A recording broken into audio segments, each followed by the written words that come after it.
Corona தடுப்பு மருந்து கண்டுபிடித்ததன் மூலம் இந்தியாவின் திறமை மீண்டும் நிரூபிக்கப்பட்டுள்ளது. முழு தடுப்பூசி செலவையும் மத்திய அரசே ஏற்கும். திட்டத்தை துவக்கி வைத்து பிரதமர் திரு நரேந்திர மோடி அவர்கள் பேச்சு.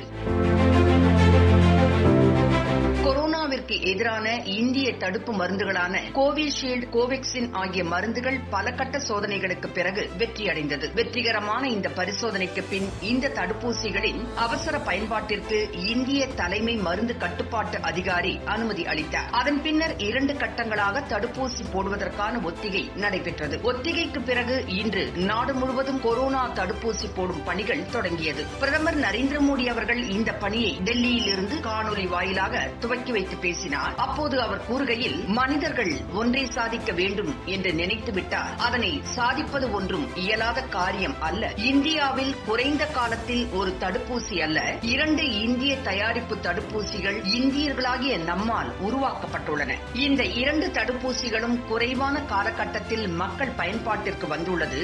இதன் மூலம் நம் இந்தியாவின் திறமை மீண்டும் நிரூபிக்கப்பட்டுள்ளது. இந்தியாவில் தயாரிக்கப்பட்ட 2 தடுப்பூசிகளும் மற்ற நாடுகளை விட விலை மலிவானவை. சரியான நேரத்தில் நமக்கு தடுப்பூசி கிடைத்திருக்கிறது. தடுப்பூசியை கண்டுபிடிக்க பாடுபட்ட விஞ்ஞானிகள் மற்றும் மருத்துவர்களுக்கு எனது நன்றியும் பாராட்டுகளும் என்றார். மேலும் நாட்டு மக்களின் நலனுக்காக உழைக்கும் முன்கள பணியாளர்களுக்கே முதலில் தடுப்பூசி போடப்படுகிறது. ராணுவ வீரர்களுக்கும் காவல்துறையினருக்கும் தடுப்பூசி போடுவதில் முன்னுரிமை அளிக்கப்படும் என்றார். அடுத்த 2 முதல் 3 மாதங்களில் இந்தியாவில் 3 கோடி பேருக்கு தடுப்பூசி செலுத்தப்படும் என்று கூறிய பிரதமர், முதல் தடுப்பூசிக்கு பின் அடுத்த தடுப்பூசி எப்போது என்பது குறித்து தொலைபேசிக்கு தகவல் வரும் என்று கூறினார். மேலும் முதற்கட்டமாக 3 கோடி பேருக்கும், 2வது கட்டமாக 30 கோடி பேருக்கும் தடுப்பூசி போட இலக்கு நிர்ணயிக்கப்பட்டுள்ளது. முதல் மற்றும் 2ஆம் கட்ட தடுப்பூசிக்கான முழு செலவையும் மத்திய அரசே ஏற்கும். தடுப்பூசி பயன்பாட்டிற்கு வந்திருந்தாலும் கொரோனாவிற்கு எதிரான நமது போராட்டம் தொடர்கிறது என்றார். மேலும்